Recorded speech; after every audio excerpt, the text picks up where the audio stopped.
Hey guys, welcome back to the channel. So today we got a different style video. It's going to be a how to replace a U-joint. And for this example, we're going to be using a front axle off of a Jeep Wrangler. The customer went ahead and tried to replace their own U-joint. They installed one, but it's not the correct one. So we're going to go ahead and swap it out with the original one that should be in there.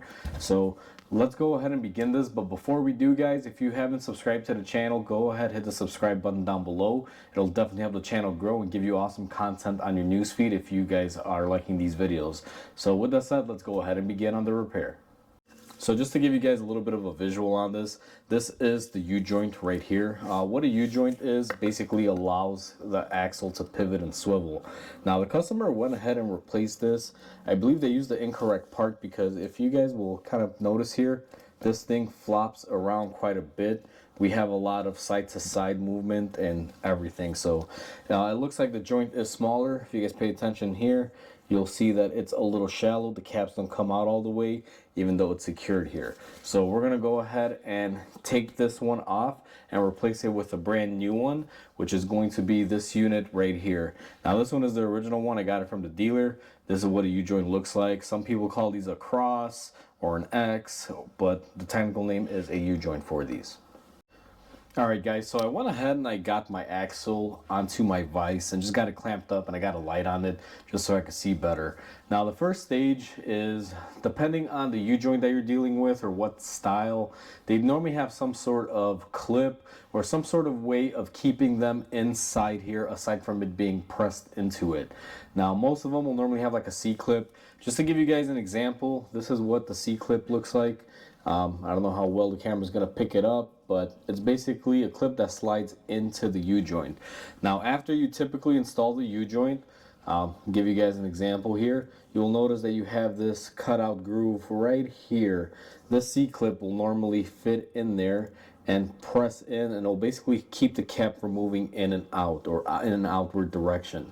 Now they don't always use clips. Sometimes some factory ones originally that come with the car, not in this particular case but in some other cars, they do have like plastic injection in them where you actually have to heat up the U-joint and melt the plastic to be able to press it out. Otherwise it won't let it loose, it will just retain it. In this scenario, this one has the clips like you guys see, and I'll just kind of show you guys here really quickly. The caps are going to be located right here. You can see they're pressed in, and the clip portion of it is right up underneath there. Now the best way to get at these, now this one's going to be a lot easier because like I mentioned earlier, the customer installed a U-joint on here from what he told me, but apparently it's not the correct one. So what you typically want to do with these is grab a little pocket screwdriver and then just kind of come in here, find where they go, and just pop them off. Now I'm going to try to do this on camera. Hopefully I don't wind up shooting this across the shop, because that would not be so great there, but you guys can see I'm moving it. And once I get it out to about right there, I can get my screwdriver in on this side, and we got the first of 4 out. Now I'm going to go ahead and do that on every single one. You should have one on each of these caps. I'm going to go ahead and remove all of them now. It's exactly the same way. If they're covered up with grease, just take a rag and clean up the area so you can see them a lot better. Now on an axle, or let's say a U-joint or a drive shaft that has had a U-joint in it for a long time, these don't come off that easy. You will have to probably pry them out of there, you know, maybe use a chisel and a hammer to kind of poke them out. Just do whatever method you got to do to get them off, because if you go to press these out and that is still attached on there, you will wind up damaging the yoke on here or these little holders, so you definitely don't want to do that. So let me go ahead and get the rest of these off. Alright guys, so I went ahead and I got all my clips out, and everything is still the same. It doesn't really fall out as soon as you get those out of there, just in case you guys were wondering. Those are there just to lock it into place. Now there's a lot of different methods to getting off the caps here. What I always like to use is take my C-clamp for my ball joints. I'm sure you guys have this laying around, or if not, you can go rent them. And the way that I like to do this, and you got to be a little careful, but you want to line up your tool here. This is going to take a little bit because I really didn't prep this, but let me get it set up. The way I like to do it is get it almost to the point where you're going to be lined up, And it is kind of annoying because you do got to get this thing out of your way here, and you got to line up the bottom with it perfectly. Now, I like to line it up just like that. And then what I'm going to do is take my gun.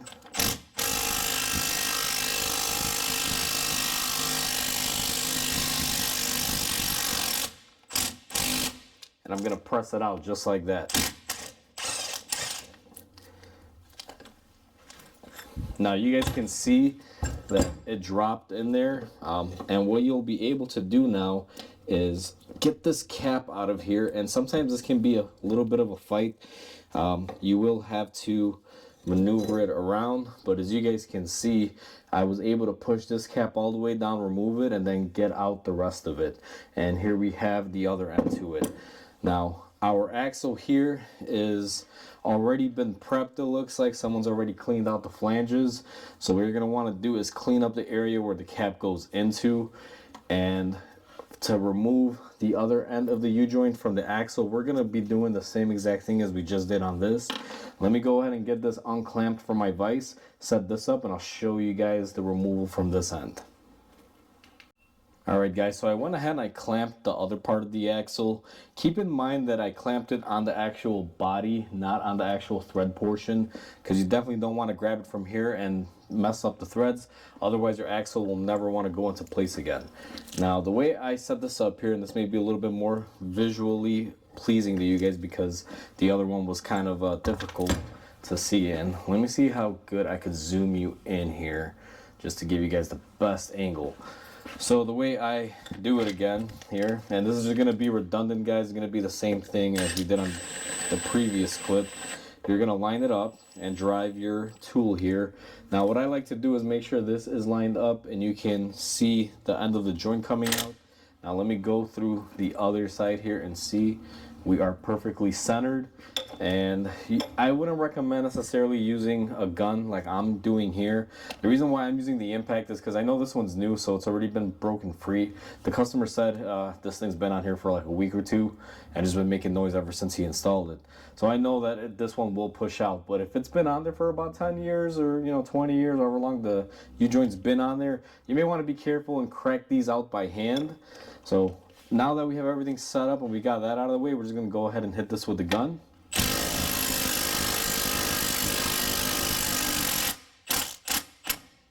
Now you want to be careful. You want to make sure that once you bottom it out that you don't keep forcing it, especially if you're using the gun, because you do not want to cause any damage on the yoke portion here. And typically you remove the cap that gets pushed out like that and you're able to slide it out. You'll see in here there's a bunch of needle bearings, and I'll probably make a separate video covering U-joints and how they work and how they function. But for right now, we're just going to be replacing this one at this moment in time. So now that we have that off, typically this is a stage where you want to do cleaning just to make sure you get off any grit or dirt or anything that may be stuck in here. Now you're not going to be removing any material, guys. Definitely do want to stress that you're not going to take a grinder to this. You're just going to want to get some fine grit sandpaper of some sorts and clean up your areas. Now just to give you guys an example, because these are already pretty clean, take some sandpaper and I just like to go in here and just clean up my areas.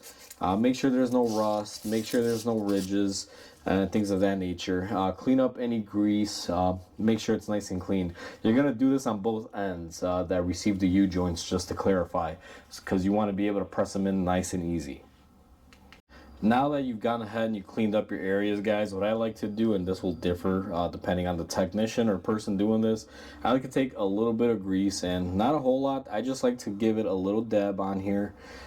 This is kind of like pressing a bearing in. You want to have a little bit of a slippery layer just to press things in easy, not to jam them up and cause any issues. So I put a little bit of grease, not a whole lot. You're not looking to grease these up. You just want to simply have a little bit of less friction in there to help you out. Now what you're going to want to do is go ahead and take your cross or your U-joint, and you're going to want to remove all the caps here, and make sure you don't lose the needle bearings that are in there. Carefully remove them. You guys can see there's a bunch of needle bearings in there. I'm going to remove all 4 of these caps and place them to the side. make sure they're in a clean area where you're not going to be getting any dirt or debris in there, because you want to make sure that they're nice and clean. And what you're going to want to do is have your cross look something like this. And I know it's a U-joint, guys, but I just call it a cross when it's like this, you guys can clearly see. And what you're going to want to do is go ahead and line it up just like that, kind of push it in. Now what I'm going to do on the other side here, and it may not be as visible, but when I do the other end you guys will clearly see here, is I'm going to take a cap and line it up. And typically what I like to do in this scenario is I would like to tap it in using a little bit of a hammer, just because it will make it a little bit easier. So you're going to grab your baby hammer or whatever it is that you have, and you're not looking to beat it on here, guys, but as you firmly hold it into place, you're going to tap on your cap.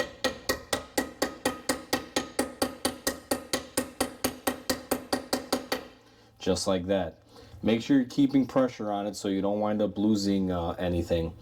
And then what you're going to want to do is take your cap on the other end here, and you're going to look to line these up.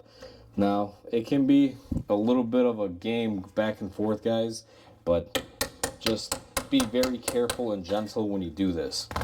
Now that you have them pretty much in place, you always want to check to make sure that you have movement in your U-joint. You never want these to go really hard. You always want to make sure you move it around. And what I like to do is then go ahead and flip it over. Once you get both caps on there and they're somewhat pressed, you should have a nice and free moving U-joint just like this. If you feel any grittiness or anything in there, chances are you may have misaligned it, or it's not hooked up correctly. If you possibly lost a needle and you bent it up, that'll also not be a good thing. So you want to be very careful. What I like to do is go ahead and clamp it up by the caps. And again, making sure you're nice and free here. I like to use my vise to basically do my pressing for me. Once you get to a certain point, it'll basically start pushing in one cap and then another. And periodically, as you go ahead and push these in, you want to check to make sure that your U-joint is moving. Now, mine is a little bindy there because I'm putting a little bit of pressure on there, but I'll show you here right now that this one is nice and easy and free moving. So we went ahead and we got our first U-joint in there.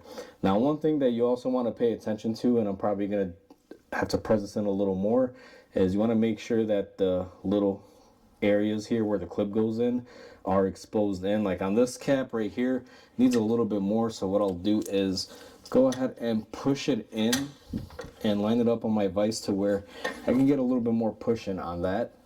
Just like that. And you guys will clearly see, you can see both of those areas now. You can see the cutout there and the cutout right over there. Let me go ahead and vise this up and I'll show you guys how to install the clips.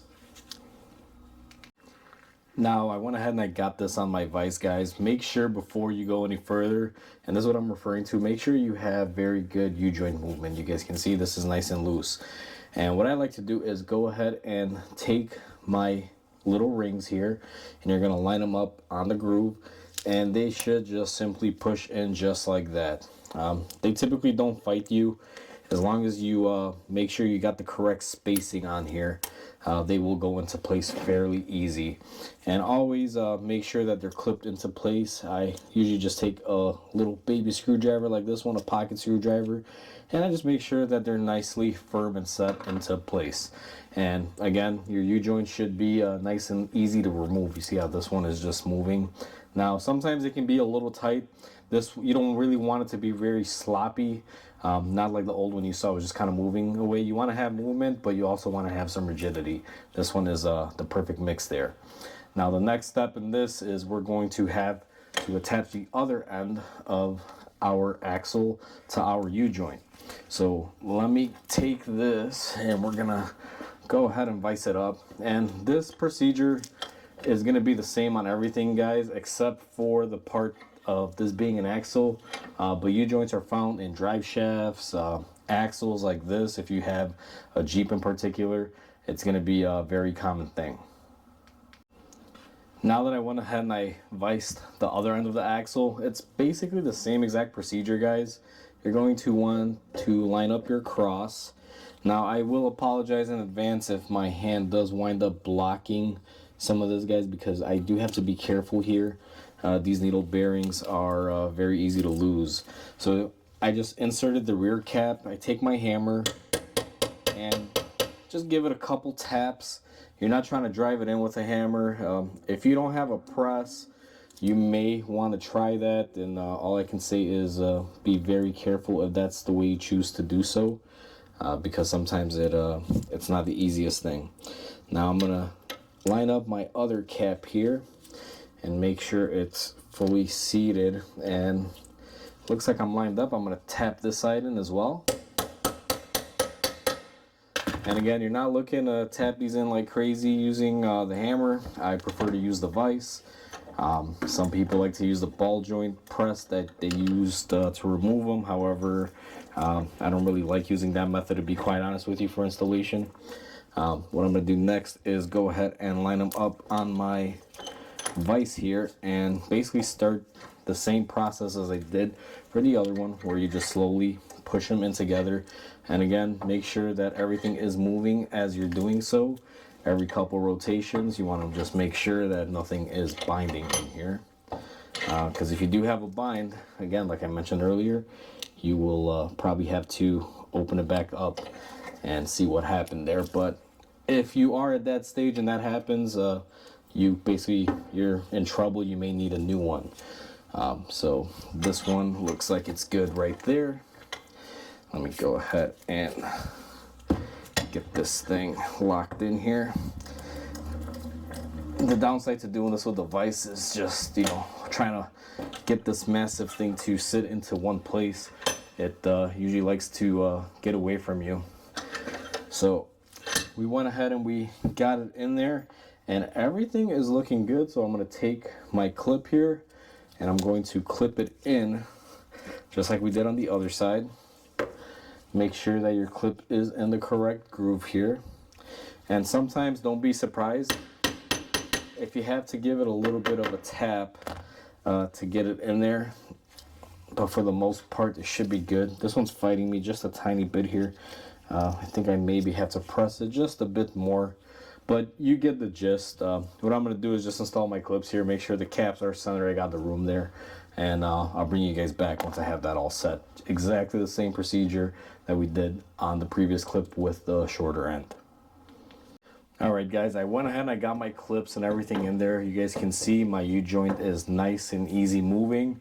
I did get into a little bit of a jam up here. Not really a whole lot, but I didn't show it on camera just because it's very repetitive. Sometimes when you go to put in these clips, these caps may need to be pushed in a little bit more, but it's hard to line them both up. Even when you use the vise, they don't go on exactly the way they should.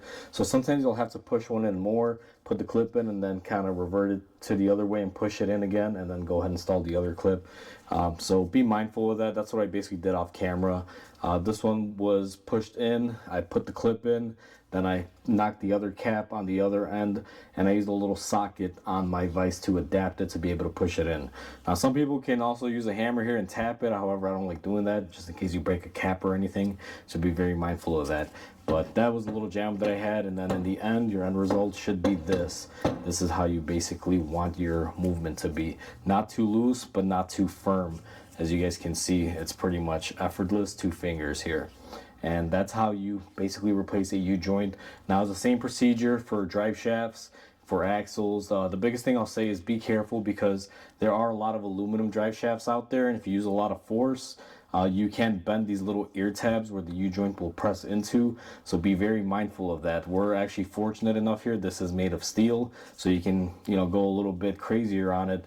But if you're using the method that I use on aluminum, be very mindful, because you can damage it if you're not paying attention, careful with it.